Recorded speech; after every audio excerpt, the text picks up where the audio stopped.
So what about all those other kids? Where are we? Like, we still exist and everything. Yes, we still totally exist, John. It's the Yellow Yard. We have to cross it to break through the next wall. Since we are going so fast, it should be pretty soon, right? Like a few more minutes? If I keep our speed constant, we should arrive in about 3 years. Is it going to shit on everybody's great time if I dare to bring up the important things now? I am so sorry, you guys. We are actually a lot cooler than this. Are you actually? No, we are not. How do you know your talents won't be critical in blazing the auspicious trail? I guess I don't. That's because you're not me. What? Whoa. No! Yeah. It's about to get awesome. I've started the recording. I'm free! I'm free! No more Carcat voice for a little bit, at least, until we get back to the intermissions. Until we get back to... So that's what the deal is. The rest of the intermissions are going to be that. Yeah, that's going to be the... Not to spoil the format, but it's going to be, you know, the acts of Act 6 follow the Alpha Kids, whereas the intermissions follow the rest of the cast. For at least a while. It still fucks me up that Alpha is this session and Beta is the session that we started with. That messes with me. It's a little fucked. That messes with me. But whatever. Let's get into it. Let's get the fuck into it. Hoorah. You are now Jane Crocker again. And once again, you have woken up on the moon of Prospect without any recollection of how you fell asleep. You think that you were going outside to get the mail? You can't remember. The moon is presently eclipsing Skya. From your fanciful dream room atop your golden tower, you have seen many remarkable things in the clouds, things which you cannot explain. But, against all better judgment, you have a feeling that what you are fondly regarding could very well be some sort of miracle. Miracles! The miracle of a new beginning. Gamesy would hate her ass. Uh-oh. A what? Greet. Another coffin clogger bites the dust. I'm gonna get up now. Yeah. Yeah. How we feel? Assassinated. What? What? Brother! We've been recording for 3 seconds! Yeah, I know. It's a crazy way to start an act, huh? She fucking, no! She's... What the fuck? Dude, no! I'm gonna keep going. 2 down, 2 to go. It's another fucking Jack. There's one in every session, baby. I'm gonna fucking kill Marshall. Jane, be Jack Noir. Jane is too dead at the moment to be Jack Noir. Jack Noir just bees himself instead. Jack, get watch. Get this shit out of the way. You're a busy bureaucrat. The clock is ticking and time is dead, kids. Check time. The moment rapidly approaches. You're gonna show these alabaster sons of bitches how a Cold War is done. You can't wait to read it in their papers. The maid is dead, our life is pathetic, blah, blah, blah. Or some such monotone drivel overheard during one of their pointless, weepy cadaver parades. There'll be no mistaking it this time. No servant will discover the body and inform the queen that Prospect's remaining hero passed in her sleep, peacefully and mysteriously. When the clock strikes 12, no one in this wretched kingdom will have any doubt who's calling the shots here. You're gonna bring this goddamn ball down. Contact Droll. You touch base with your administration's top powder monkey, none other than Dursite Bumbler Extraordinaire, the courtyard Droll. You ask if he's done rigging the tower to blow. He says, you bet. You say, good, over. But he mutters something over the radio you don't quite catch.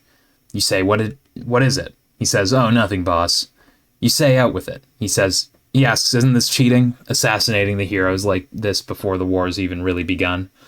You say, what do you care? Just follow your orders. He says, oh, of course, no question. He just thought it was against the rules or something. You say it's all fair game now that the kingdom's under new management. The new boss ain't opposed to taking some shrewd tactical shortcuts. You like the cut of her jib. He says he supposes he can't complain. Her policy toward elaborate hats seems to be as lenient as the old queen's. You say, will you shut up about the hats? He says it's probably because she wears the most grand and luxurious fluffy hat he's ever seen. You say you don't think that's called a hat. You think it's something called hair. He says, oh. You say, now quit all the yapping and follow your damn orders. He says, okay, but it still just feels wrong. You say, what does? He says he doesn't know. Just something about feeding that poor sleeping boy all those deadly peanuts just felt wrong. You say you don't care if it felt like a fucking full-body massage, just get those bombs ready to blow over and out. Wait, fed him what? He says the intelligence report he had said the kid wouldn't take well to peanuts, so he snuck in there with a whole bag of them. You know, like the kind from circuses. Wait. He says he ate most of them because they were delicious and, as far as he knows, aren't poisonous to most everybody else. But he did save a few to get the job done, because he is a professional who always carries out his orders. Severely allergic, deadly peanuts. It's not easy feeding a sleeping boy some peanuts, he says. He had to work extra hard to put them in his mouth and use his hands to make his mouth chew up the nuts. Chew. But mission accomplished nonetheless, he tells you. You should be pleased to know these nuts were super deadly. Though, to be fair, he doesn't know if he died from the poison or just choked on a bunch of barely chewed peanut bits. You know what else is super deadly, you say? Knives. Sharp, deadly knives you stick in people's soft torsos to make them bleed until they die. He doesn't have anything to say to that. Wrap this up. You say forget it. What's done is done. The Prospition heroes are dead, and that's all that matters. Just be ready to detonate at the appointed time. He says roger that, but wonders if there are any more orders after that. He asks what about the other two, the ones on our moon? And most importantly, is there any particular snack that is poisonous to them? You say forget about those two, they're much trickier to deal with. You've got the dignitary working on it now. You'll get a report from him soon when you return. You wouldn't have bothered leaving in the first place, but you wanted to make the trip personally and stick it to all these self-righteous Skya-bathing goody two-shoes as yourself. Hang on, something's happening here. You gotta go. Inspect torso. This can't be good. You better hit the road and blow this joint before the dead broad does some sort of lifey thing. Hit road, blow joint.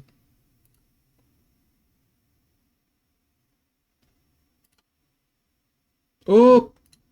What? Interesting life type thing. Well. Huh. Ball, drop. Pow! Oh, word. Drop. Bounce. Bounce. Boing. Crash. Boom! Act 6, Act 2! What? What? Here we are. We're back. No, but why wasn't she at the mailbox? Jane, wake up. What the heck just happened? Now you remember. The mailbox was booby-trapped, but you survived somehow and got knocked out. How did you get all the way over here? The fuck? Dad seems just as dumbfounded as you are and more than a little distraught. Did Lil Seb whisk you away in the nick of time? Can that little bunny really move that fast? Where is he? Uh-oh. What? What? You suppose you should let Dad know you're okay, but it's been so long since you've enjoyed a massive prankster's gambit in an exchange with the old man. It's hard not to bask in it, if only for a few seconds. Turn around. Oh, it's the God Cat again. Yes, that explains it. It's the who? It's the what? Just look at that aloof little bastard. He doesn't give a shit about anything, does he? You guess you should feel grateful toward him for saving your life, but you know he's just as likely to rescue you from an explosion as he is to randomly teleport you across town, forcing you to call your dad and ask for a ride home, while you spend all day standing in some random field in the pouring rain, while you wait hours for your dad to come and pick you up after he gets lost because he plugged the wrong place into Google Maps. Call G-Cat down from the tree. Even if you were inclined to do that, he wouldn't respond to that name. You're pretty sure he doesn't have a name. You and your friends just call him the G-Cat, for lack of anything else to call him. Everybody has opinions, but nobody can agree on a good name. You think he probably doesn't want a name. He's just a feisty stray who likes to meddle with your life, then vanish for weeks at a time. Uh-oh. Looks like the jig is up yet again. Is the jig ever anywhere but up? That's what you want to know. You feel bad about leaving him in suspense for even a moment. Your gambit gets totally rocked by a guilty conscience. He tells you to get inside this instant. Return to room. You get inside this instant and march back up to your bedroom. Dad didn't say as much, but it's a safe bet you are now perma-grounded for life. You hear a loud thump just outside your door. The bathtub! Yeah, that makes sense. Is that Michael Cera? Yeah, it is. Beautiful. Contact BFFC. As long as you just got done paying the piper, you might as well get busy eating all this goddamn crow. So much of the stuff has gathered on your plate. She appears to be online now. It looks like she sent you the hacked file while you were away. Hey. Ahem. Rolal. Oopas, sorry. Was having important chats. Oh? With whom? With yet another ineligible fucking bachelor who else I have to talk to. Yeah, which one precisely? Dice try. Insufferable prick MFer extraordinaire. Lol, wow, extra dinner. Yum. If the chats and surplus dinners were truly important, I wouldn't want to interrupt. Of course not, just the usual BS. Chats with you always get precedence anyways. Unless this is more of you giving me shit about not believing me on all my sick true facts. Actually, that's what I wanted to talk to you about. I see. Go on. You see, I was just the target of another assassination attempt. Fuck! 2, in fact. One here in the real world, as I attempted to retrieve the mail. Luckily, it was thwarted by a certain cat who shall remain nameless. Aw, man. God, cat, BBF. Good. BFF. No, wait. God was right. Fuck it. Both spellings are true. But in the process of being rescued from the explosion, I was knocked unconscious. And in my dream, there was another assassination attempt. This one, I believe, was successful. Uh-oh. I'm becoming convinced that our dream selves are being picked off by violent hooligans. Shit. Hooliganas? Yes. But I think you mean Batterwitch thugs. Perhaps. The one who accosted me was a knife-wielding lunatic. And it's reasonable to deduce the same forces were responsible for Jake's death on Prospect as well. It looks like we are in the clutches of an actual caper, a real-life mystery. Which, under different circumstances, would be quite exciting. But the truth is, I think we are all in great danger. Well, fuck. I guess it's time to take this shit up to red alert, where it's been for, like, fucking ever, Jane. Yeah. But that wasn't all there was to the dream. Shortly before I was stabbed, I had a rather long gander at Skya. A gander, you say? Yes. How good a gander? I would say a pretty substantial gander. Okay. And during this totally massive gander you snagged, what'd you see? I saw things in the clouds. Things? Yes, things. What things? Things happening in the future, I think. Many events pertaining to us, all of us, and other people I didn't recognize. It was all a bit overwhelming. It made me feel small, insignificant, relative to whatever it is we're about to involve ourselves with, and honestly, it made me feel pretty foolish, too. Foolish? Why foofish? I began to wonder why I ever had the audacity to think I know much of anything about the world we live in or the journey we're about to take, or to think I could ever rule anything out. I have a feeling that whatever I saw, it means you've been telling the truth all along, about everything. And I'm starting to feel like a complete idiot for doubting you. Oh, man. I've been one great big horse's caboose, and I think you're owed an apology. Do you think you can forgive me? Jane. Damn, you're making me feel like shit here. Why? No reason. Just that Hey, did you DL the game file I sent yet?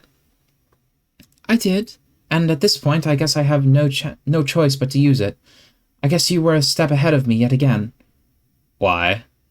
Because the one in the mail detonated in my most recent assassination attempt.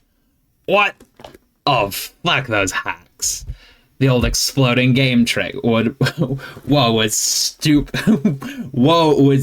to such lowbrow shenanigans like that. So many sweet typos. That which just make me fucking furious sometimes. The tactic was quite underhanded, yes. Yeah. So what were we talking about again? Sorry, I'm just worked up over it. I don't blame you. Where we were, by my estimation, was a place wherein I was about to awkwardly attempt to swallow a helping of humble pie, to somehow make it up to you from our years of stubborn mistrust. Hey, Jane. Wasn't that a bunch of split infinitives? Split. To awkwardly attempt to somehow make it up. Oh. Lol, so busted. Oh gosh, what a doofus. You see, I clearly don't have all the answers. I really had some nerve challenging anyone on practically any subject. Don't beat yourself up too bad. We both know that rule is bullshit anyway. You hold yourself to too high a standard, and those standards kind of leak out and start getting applied to other people, I guess, sometimes. You really don't have to apologize, Janie, or eat humble pip or anything. All you got to do is maybe not be such a huge tight ass all the time. That's fair, but I would still like to make a gesture. Even if it's one partially motivated by self-interest. Seeing as I clearly have much to learn. Huh? I would like to give you a free pass for a day. It is good for 24 solid hours of absolute credulity from your best friend. Okay, waiting for you to say what the fuck you're exactly talking about. It means that starting now, whatever you tell me, I will have to believe you. I promise. Oh, really? Yes. Oh. Are you there? Roach. This is a dramatic pause. Calm your tits. Oh, exactly how dramatic are we talking here? Shall I go retrieve a mag- Really?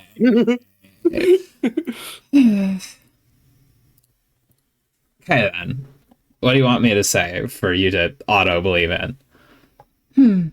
Everything, I guess. I'd like to get completely up to speed if possible. Yeah, but I'm pretty sure I already said everything. Want me to just say it all again? Some reiteration certainly couldn't hurt, but this time I won't work so hard to sift the fantastical from the plausible. So, like, stuffs I said about my mom, or... Sure. Okay, well, for starters, she really is the notable author, you know. Oh, I know that. That was always something I had no trouble believing, considering the public documentation even reclusive celebrities receive. And frankly, the family resemblance is obvious. Yep. Anyway, it would be disingenuous if I found your relation far-fetched, since we're all apparently related to noteworthy people. It's just one of those funny things. True that.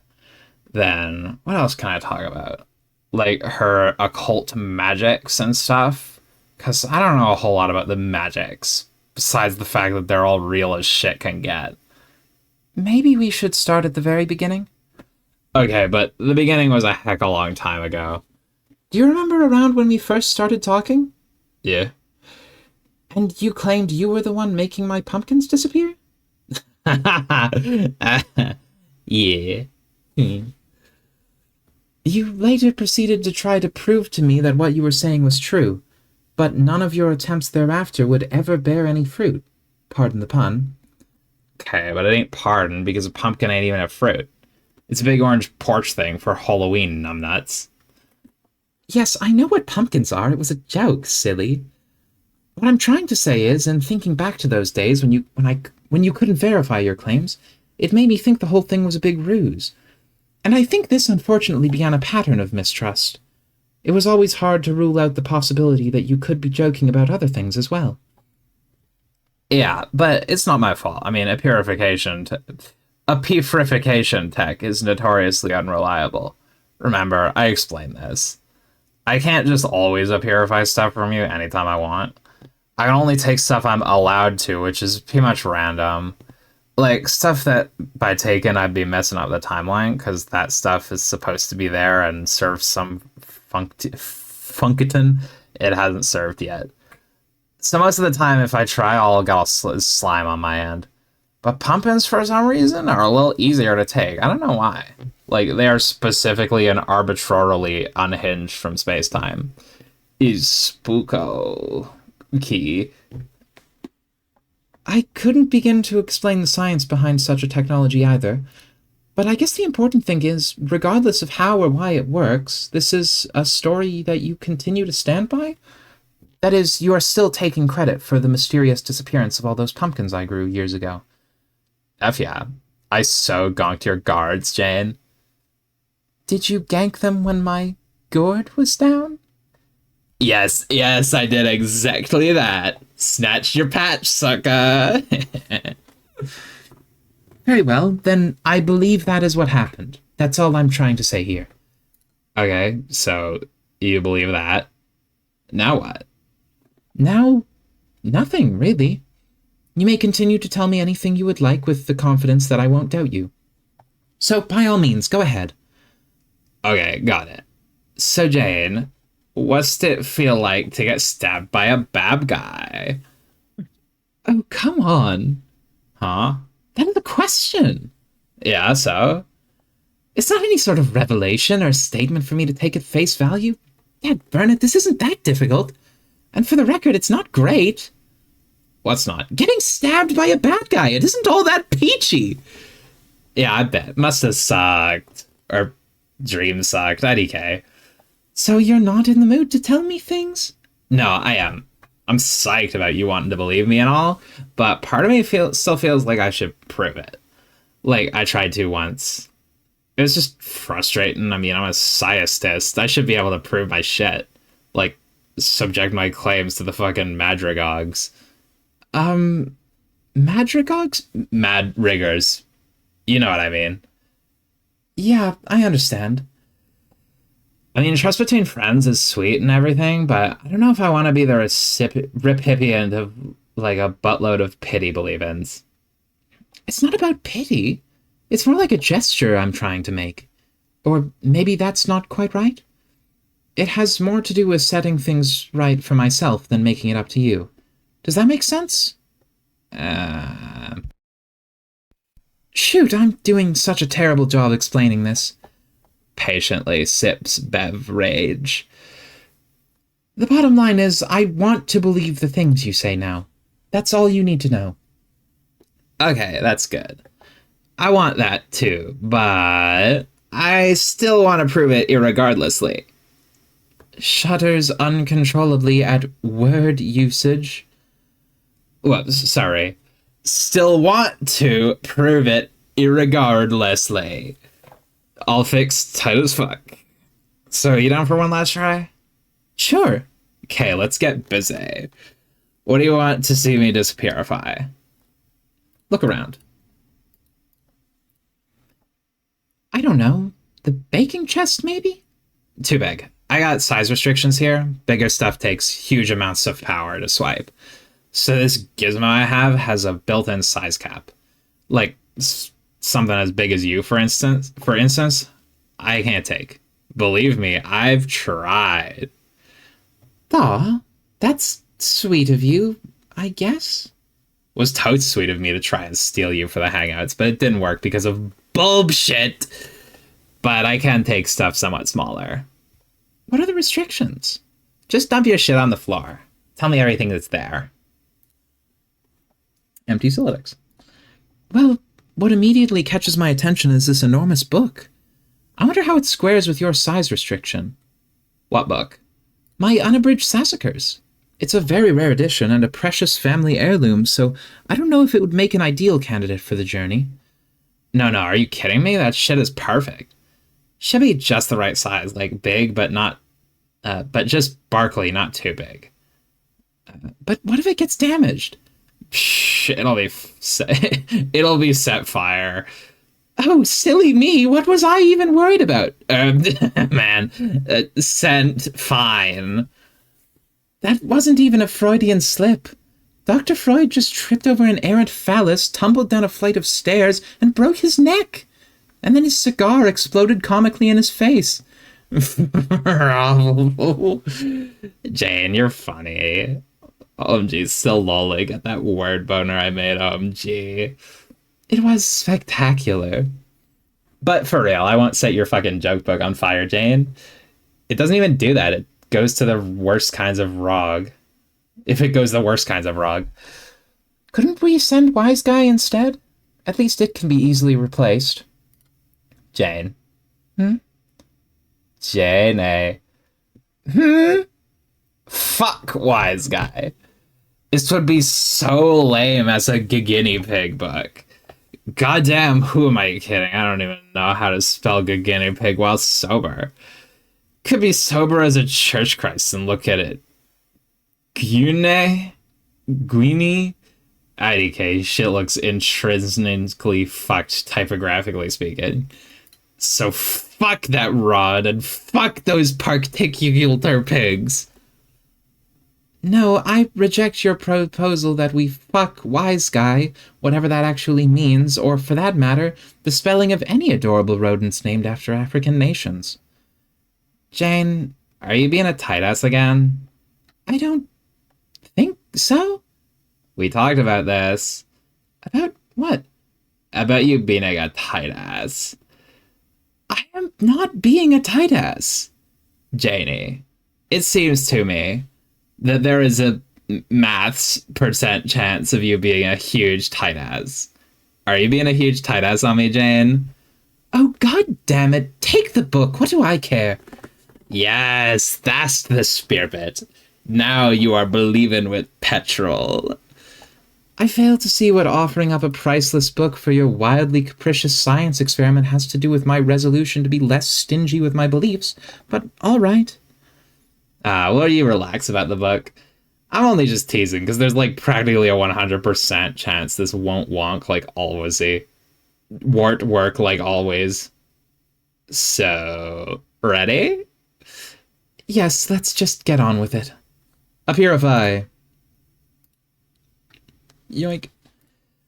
It worked! The book is gone. Oh no. Oh shit. What is it? Shit. Did you receive the book? Shit. Don't tell me the book is damaged somehow, isn't it? Fuck. Is that at least somewhat intact? Or was it completely incinerated in transit? I just knew we should have used Wise Guy. I can't believe this. Don't worry. The book itself is tope's fine.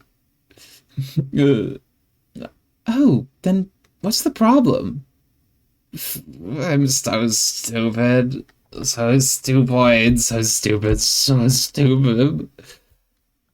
Will you tell me what happened? Gotta go. Be back later. We'll talk about important stuff later. P.S. Jane, TY for believe in me. Cease begin. Oh shit. One last thing, Jane. Do not run the file I sent you before I get back. I need to just don't without me, okay?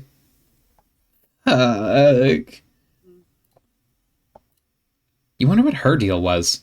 It's always something with her. You again notice her game file beckoning you to play, but she warned you not to until she gets back. Phooey. Oh, hey, you just noticed your slightly abridged edition of Sassacres over there on the floor.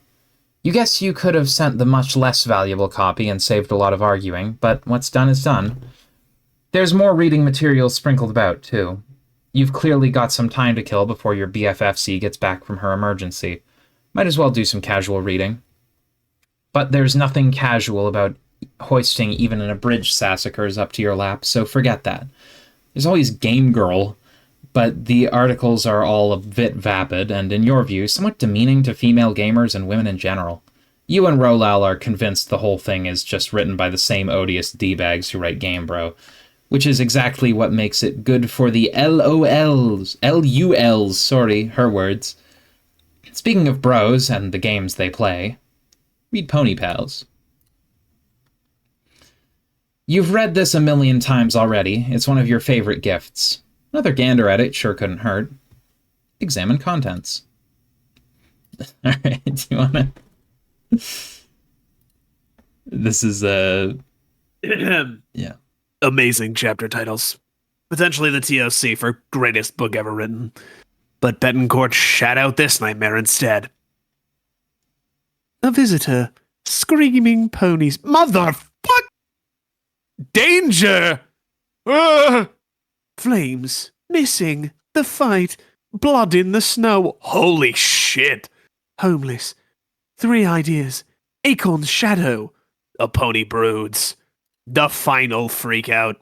Appendix A official body count. Oh yeah, these are horseshoes. Yeah, whatever. Flip to page 1. Oh my fucking god. I'm not reading the rest of this. Look, it's a tragic pony noose.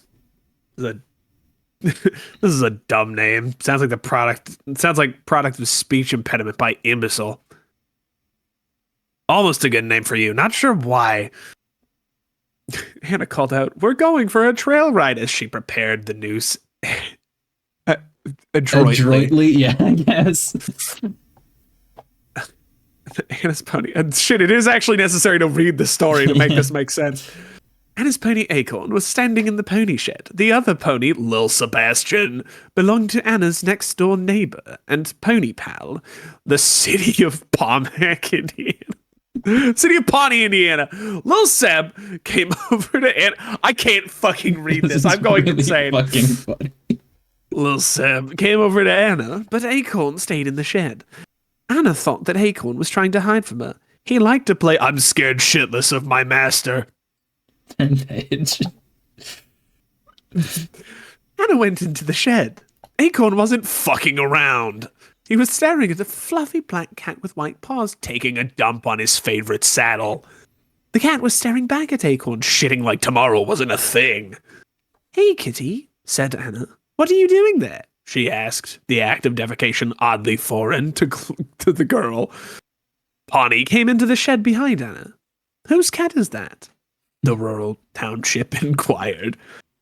"I don't know," answered Anna. "It's not a pony, so who seriously gives a fuck?" Suddenly, a mouse ran from behind the feed bin. The contrived incident caused some extra shit to happen. Acorn was like, "Oh hell no, not the fucking my paddock, bitch." Acorn nickered as if to say vile slurs omitted. The cat leaped back up on the straw and curled himself into a ball. Acorn took a few steps towards the cat and crushed it to death with his magnificent hooves. Acorn nickered triumphantly. "That's so cute," murmured the fictional Midwestern burro. Pam Crandall rode another goddamn pony up to the shed. She said hi to her pony pals, and the whole crew beamed complacently about their bullshit horse club. Anna pointed at the cat. "Acorn has a new kind of meat he appears to tolerate." She exploded. Man, screw handwriting. This is easier. Fair enough. Later, about halfway through the book, rather than see the gag through to the bitter end, Strider began pasting over entire pages of original text with his own completely rewritten version of the story, while keeping all the chapter titles. His revision is a tough, emotionally draining read, but it's cathartic in all the worst ways possible. He tends to get carried away with his projects. What a good bit. Beautiful. Just check out the file already. You try to distract yourself with Strider's literature, but it's no use. Your curiosity is overwhelming. Lalonde could be gone for hours, for all you know. Surely there couldn't be any harm in just installing the file, could there? Uh-oh. That's an odd extension for a file. You don't think you've ever seen it before. Install Spurb client. Guys? It doesn't even seem to install anything. It just runs a small application when you execute it. Looks like you're one key press away from playing. Do you dare? Press enter. Uh-oh. Psst. Hey, Jane. Step away from your computer. Sorry. Computer. :3. What? Uh-oh. Uh-oh. Oh, Again? God sweet fucking catch! Sweet catch! Good job, Godcat. God, you wish stuff would stop exploding. Answer dice try. I should probably warn you. About what? Yet another exploding game trap? Well, shit, she already sent it. Yes, but to be fair, she warned me not to run it. That's weird. Why? She was probably just trying to protect me from the Batterwitch's latest assassination attempt. Sheesh, I can't believe you all finally got me saying Batterwitch too. Who would have thought? No, it's weird because the Lawn was the one who rigged it to explode. It's a bogus copy she coded herself. The real game file she downloaded is totally legit. What? Really? Got it right here myself. Checked it out. File's fucking clean as a whistle. A whistle that overcame a major substance abuse problem. Trying to get its life back on track. The whistle is holding down a steady job now.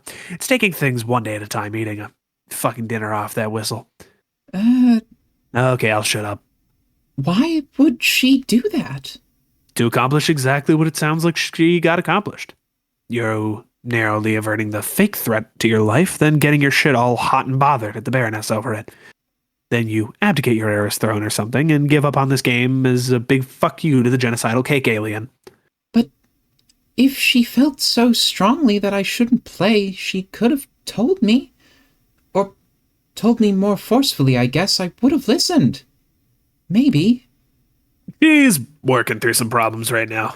Really doesn't want us to play that game, so I guess this was the insane stunt she whipped up to derail the inevitable. Kind of reckless for my tastes. One of the above statements is a fucking lie. Are you a gutsy enough gumshoe to spot it? Maybe she was justified in taking such an extreme measure. I sure hadn't been taking her seriously.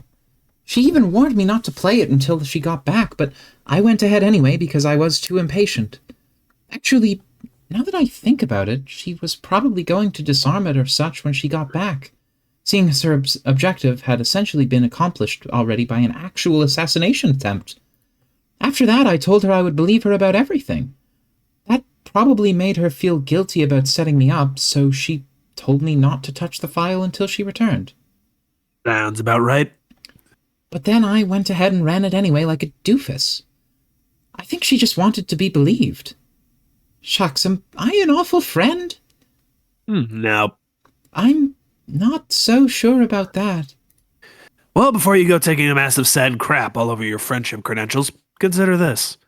Only she could manage to blow up your computer with a nasty Deathloop virus and somehow make you be the one to feel shitty about it. You're right. Or maybe you're the one who uniquely fills the predicate on the construction.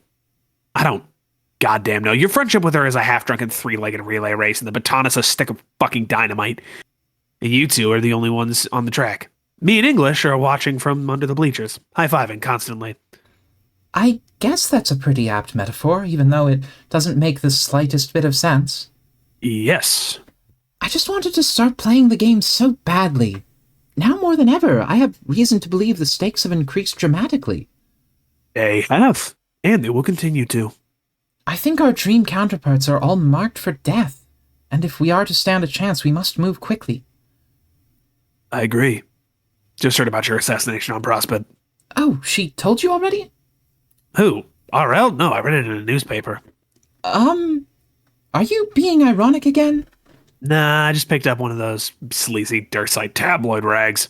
Sometimes they'll feature some pretty entertaining gossip about the royalty or whatever, but they're primarily dedicated to smearing Prospect. The press had a field day with the death of the page and the maid. Dursite, you mean the other planet? The evil one? Durs.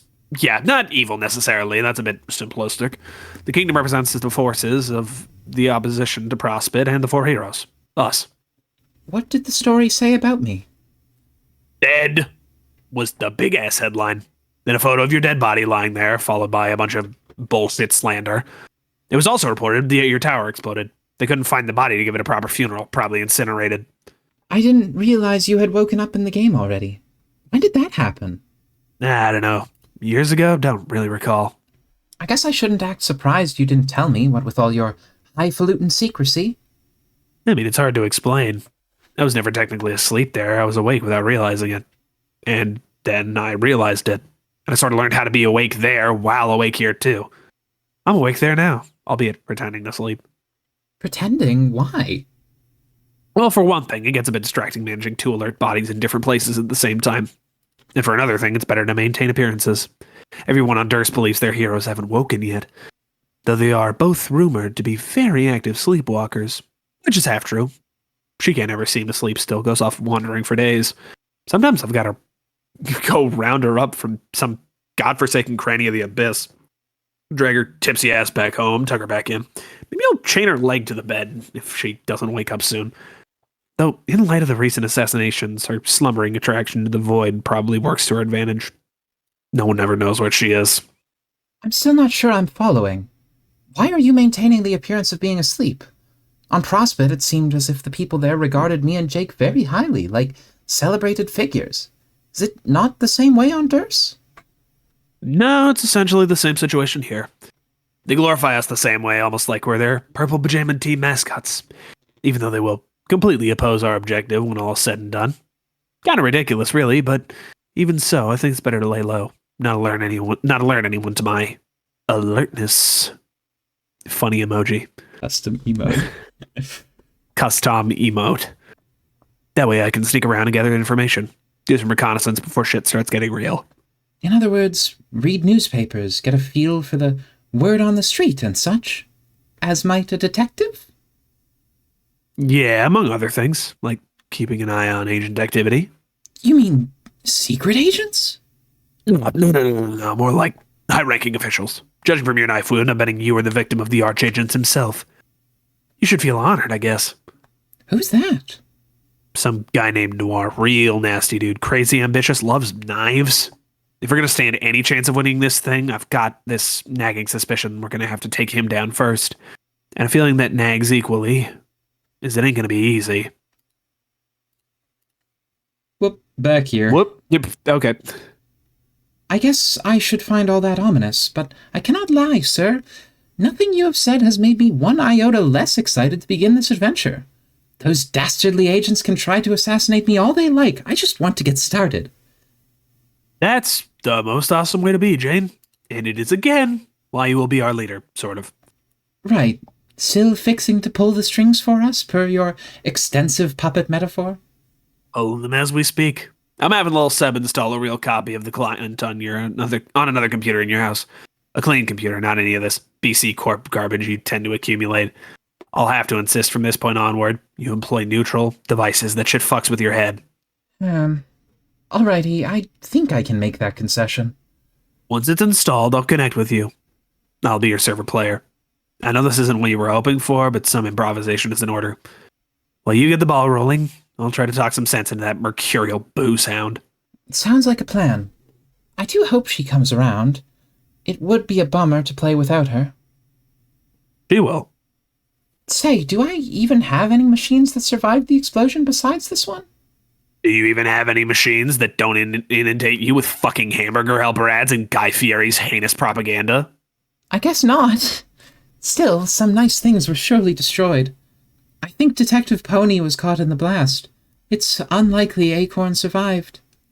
A fitting end to a life of moral compromise. So, since I'm apparently out of neutral devices, which computer is Seb installing the file on? On your dad's computer downstairs. One in the study. Okay. All right. Gotcha. My poor dad. He surely heard the explosion. I've put him through so much today. Oh no.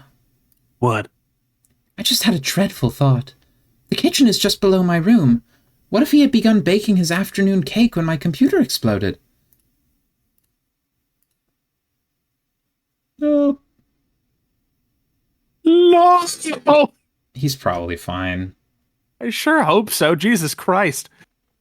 Nah, I wouldn't worry about it. Maybe I should go look, though I'm a little afraid to. I think it'll take a lot more to kill that dude than a little falling debris, trust me. He's fine. Oh, next frame. I hope so. The Crockers have something of a legacy when it comes to losing forebears in mysterious explosions. I would be so sad if I kept the tradition alive like this. The most you have to worry about is getting grounded back to the Stone Age. When you enter the session, he'll probably lock you up in a prison cell on Durst. Probably stick a huge save in front of the bars for good measure. A huge safe? Oop. Sorry. Random theories. Now do me a favor and hop off the couch. Okay. What are you doing? Making room for something big. Deploy. Aha, the chain is interrupted. Things are going not as intended. Whoa. You watch Stride deploy some sort of mammoth instrument onto your balcony. It's just as well he took over for Rolal. She probably would have destroyed half your house with that thing in her condition. But on the bright side, you're sure RL would have enjoyed a good nicker with you over the notion of DS deploying his mammoth instrument. You wonder what she could possibly be up to. While you're at it, you also wonder what the deal is with this cagey treatment of their names. Stry, Rolal, DS, RL, Strider, Lalonde, it's all starting to get a bit silly. Each of their full names has 11 characters, and you have been dancing around all but 2. Maybe it's time you were formally introduced to the last 2 characters. One of the last 2 stands in her bedroom. It is a young lady. Due to an incident involving a purifier, an unabridged Colonel Sassacres, and a perfectly white cat, she will not be able to assist her BFFC for some time. And due to the aggressive concurrence of all that takes place in Paradox Space, this incident has not happened yet. But what has happened yet was this young lady's 13th birthday. It took place almost 3 years ago, and on that date her placronym was engraved. It was engraved with 11 letters to be precise, 9 of which you are already familiar with. You figure it couldn't hurt to take a peek at the engraving. You've been dying to get the scoop on those last 2 mysterious characters. Examine placronym. Hey, get that damn cat out of the way! Move tail. Thank you, cat, who is probably Jasper's. The final 2 chromosomic symbols have been released from their fluffy, twitching prison. It's Roxy Lalonde. Whoa! Roxy, what the what a goat. Rox! She's my goat. Examine. Your name is Roxy. God damn do you love wizards! Yeah! You wish and hope they are real, and that so too is their magics and stuff. You enjoy writing fan prose for said magical men, but you think maybe it's not so great. You are, however, quite great at the esoteric sciences, such as ectobiology, dark fenestrology, and the delicate art of a purification. You have tended to accrue dead preserved specimens from your experiments, little to none of which aren't feline. You aren't one to shy from a bit of gaming, particularly the sort well past its prime. You have a real soft spot for old-school technology. It is fair to say most of your leanings are governed by a bent for nostalgia.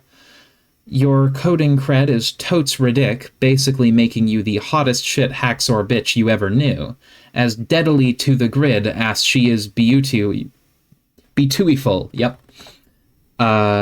You are known to non-seldomly employ a roguish demeanor toward the fellas, a habit not especially jeopardized by your non-infrequent inebriation. Which is to say, against the better judgment of one your age, you like to dip into the sauce now and then, unless your mom is looking, which happens to be virtually never. And considering she has been known by the knowledge to be in possession of vision omnifold, this strikes you as particularly stunning lapse in parental diligence. But you have good friends and many distractions to fill this void in your life. What will you do? Wail like an alley cat and blow bubbles in your drink. Roxy is not empowered to resurrect this crust-sealed gag template because all of a sudden, she is too busy being the other guy. We have absolutely got to peep the last 2 letters of this Max Chill dude's name on the devil fucking double. Examine placronym. Hey, clear out that stupid pony. What is this, some sort of miniature paddock? Pony, wake up. Dirk! Thanks, Pony, who is presumably a tiny maple hoof for some reason. The final 2 diluvial symbols have been unearthed from countless crushing ounces of slumbering pony. And now we know the names of all 4 of our new kids. Hooray! Yay! Thank fucking goodness. Examine room. Your name is Dirk. Holy shit, do you love puppets. You possess the extreme dexterity to operate your false friends unseen. That is, when they are not preambulatory through your lovingly imbued mechanization. You dig writing cognitive algorithms for said apocryphal men, and you think maybe that's fucking dope. Guess what else is dope? Everything else you do. You're a sick, wicked autodidact on ancient civilizations, a self-made master of mythologue, and a preternatural pop culture academe. If you weren't so damn aloof and actually let people get a load, you might get described all kinds of ways. Maybe tagged as a Renaissance ninja, philosopher prince, and flash step puppeteer. Or perhaps a pantheonic ironicist, gangsta logician, lucid waker, and Dursite spy. Screw descriptors, though, as if the shits you give ain't nil. You're cool with dabbling in the fine sequential arts, and your work could be viewed by some as borderline pornographic. And to those Philistines, you'll be heard wondering, what the fuck do you mean borderline? Against the better judgment of one your age, you build robots, set them to kill mode, and spar with them to death. That is, when you're not sendificating them to friends or dueling with rap lyrics. But you try to cool it on the deathmatch stuff when your bro is looking, which is virtually never. And considering he's had a reputation staked on some order of martial nobility, this strikes you as a staggering oversight in brotherly vigilance. You don't have the heart to hold it against him, though. What will you do? Jut your ass and twitch like a proboscis. There's no way in hell you were going to give this gag the time of day, even if you weren't suddenly totally lambasted by the character select screen again from way out of left field inside your glasses. Once again, you are grabbing the plush by the rump. You are in absolute command of your destiny, as long as you don't pick the 2 characters who are grayed out, which is a universally understood UI convention for non-clickability. Also, as long as both other available choices are finished being drawn. We are passing out free will like cheap cigars. Yep, they're there, but we can't click them. Who do you want to see first? If we do Roxy, I think there is a decent stopping point. Okay, cool. Then let's do Roxy. There actually might be a stopping point in both, but whatever. Sweet. You are now Roxy. What were you up to again? You were floating somewhere in the non-linear time stew of paradox space, and we were hoping to get a handle on the exact chronology of your situation. Perhaps your successive actions will oblige us? Yeah, you aren't really listening. You're going to do whatever the hell you want. Go grab that sweet gun. You pick up your high-octane laser gun. It's powered by the most deadly sciences you know of. You keep a couple specibus allocations in your portfolio on standby. You try to stay as sharp as possible in unarmed combat because you never know when you'll get ambushed. It's dangerous out there. Examine Dead Mutant Collection. Cats. Mutant cats. The biggest one has been around for as long as you remember, encased in that glass-like material. You've considered giving it a name, but it always struck you as a little morbid to name a dead cat. The others were the result of a few experimental mishaps before you got the hang of the ectobiology equipment. You keep them around to remind you of the perils of the inexact science, and also because they're weird-looking and cute. You've since cloned many healthy felines, but they all live in the laboratory out back. Your pet cat doesn't really get along with other cats, and you don't want to upset him. Capture log 1. You tuck the biggest one into your message-in-a-bottle modus. These little guys are quite handy for busting through windows whenever you're ready to christen a new fenestrated plane. Take books. You take the first 6 books of your mom's best-selling series, Complacency of the Learned. She made an impossible fortune off of these books, considering how dark and inaccessibly written they are for young readers. More money than the US financial system could even account for is legitimately circulating in the economy. Many suspected real-life witchcrafts were involved, which is what some believe discouraged criminal investigation into the matter. The feds were afraid, and the Baroness nervous. God, you hope that's all true. Examine Complacency of the Learned poster. Wow. Dope. Some original edition cover art from one of the books. It features the androgynous young apprentice Calmassus, who throughout the series plays the roles of anti-hero and chief antagonist. As he convinces... You could just use they, hussy. Come on. Convinces fellow disciples to rebel against Zazarpan's vaunted complacency, and one by one hunts down each wizard. All 12 are killed, but the predicant scholar himself forcing a showdown. The poster depicts the notorious chess match between Calmassus and Zazarpan. Zazarpan had a reputation for being unbeatable. He had never lost a match, even to the gods, but his apprentice was able to beat him in the wizard's duel by first becoming checkmated, and then through some unprecedented enchantment, continuing to play beyond the death of the king. You love your mom's books and find them heavily inspiring, but you can't help but feel the work is exhaustingly heavy-handed at times. You kind of prefer to write more lighthearted things. Actually crack a joke now and then, you know? Say hi to Cat. Your cat Friglish hops down on the bed to greet you, and immediately situates himself on something important, one of your creative writing journals. You named him after your favorite wizard from COTL. He was just such an endearing, bumbling fellow before he was murdered. Calmassus put an insidious curse on him, which caused him to go insane over several years. He began filling a book with all of his arcane knowledge, which was said to be limitless. The tome grew to monumental proportions and became a virtually unreadable patchwork of impenetrable erudition. When the young wizard finally caught up with him, he was a quaking, incoherent madman. He put him out of his misery by crushing him to death with the weight of his own massive text. You just think it's a fitting name for him for some reason. The macabre demise notwithstanding, of course. Take journals. You politely scoot Friglish off the books. Attaboy. Technically, only one of these books is yours, the writing journal. You're pretty secretive about your writing. Sometimes you can hardly bear to read it. You are highly aware of the formidable writerly shadow cast over you and can be critical to the point of embarrassment over your work. Just how drunk were you when you wrote this? You often wonder to yourself. You don't think you'll be peeking at it soon. Maybe later. The other book is another point of embarrassment for completely different reasons. Read other book. Bark, bark, bark, bark, bark, bark. This is Jake's private journal. One day, when you were feeling especially frisky, you swiped it with your purifier, not actually expecting it to work. But then you debated with yourself for weeks over whether to actually read it. When you finally took a peek, you were strangely relieved to find all this nonsense instead of his private thoughts. But you still didn't have it in you to cop to the theft. You just agreed what a shame it was about his missing book. You have no idea what these letters mean. Some kind of code? Bark? Crab? Abracababra? You have no clue what was running through that kid's head. Not unlike always. Get a little ray gun. This isn't a ray gun, it's your purifier. Pretty much the only Crocker tech you can bring yourself to use. It's just too handy not to. You just plug in the coordinates you want to nab something from, point it where you want to purify, and shoot.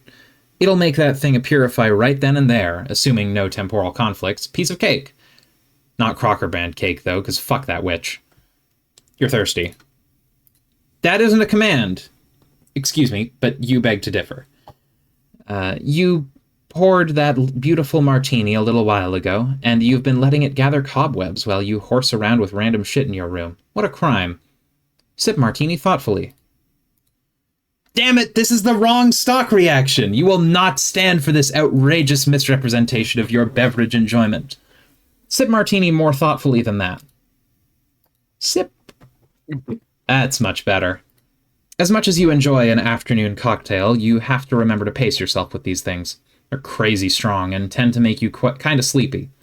Oh my. How inviting does that soft plush pile look about now? Quite, you think. Examine plush pile. Look at these little guys. You like to ensconce yourself in this friendly heap when you play games. Gosh, it looks soft. Your eyelids are getting heavy. Succumb to unfathomable booze snooze. Uh-oh, there you go a-wobbling. Look out below. Blackout. Nap time. Roxy, sleepwalk.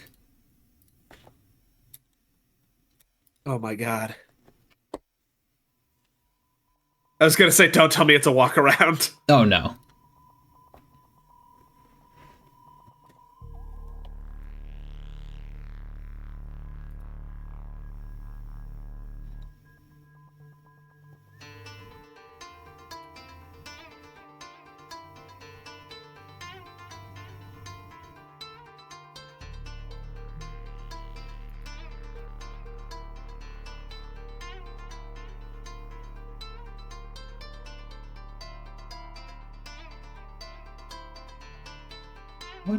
What's bro got blood on his hands for? That's a question for another time in another route. Whoa.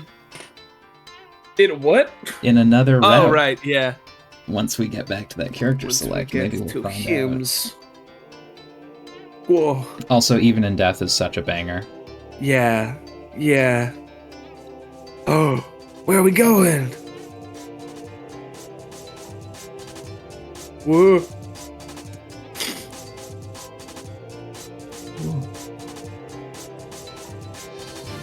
Some sort of dream bubble, perhaps.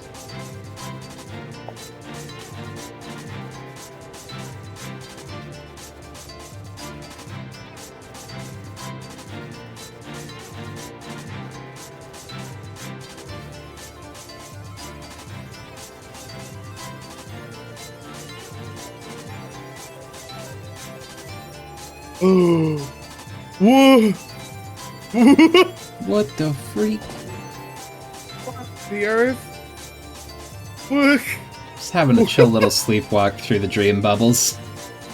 Through fucking everywhere, Jesus. Net powder! Also, a Yay! dead Doom timeline god tier car cat. Pretty cool. Crazy, yeah.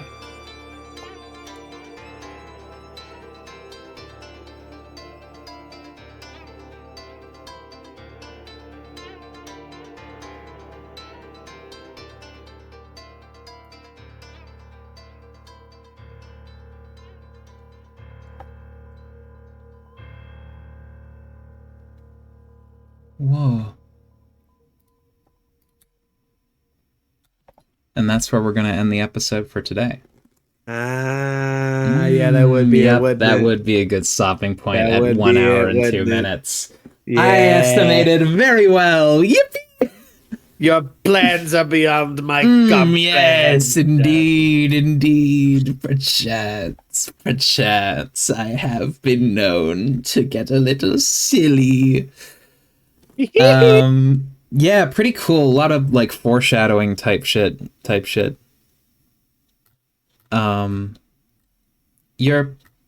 She gets to just I guess she doesn't see into the dream bubbles, but she's just walking around them while asleep.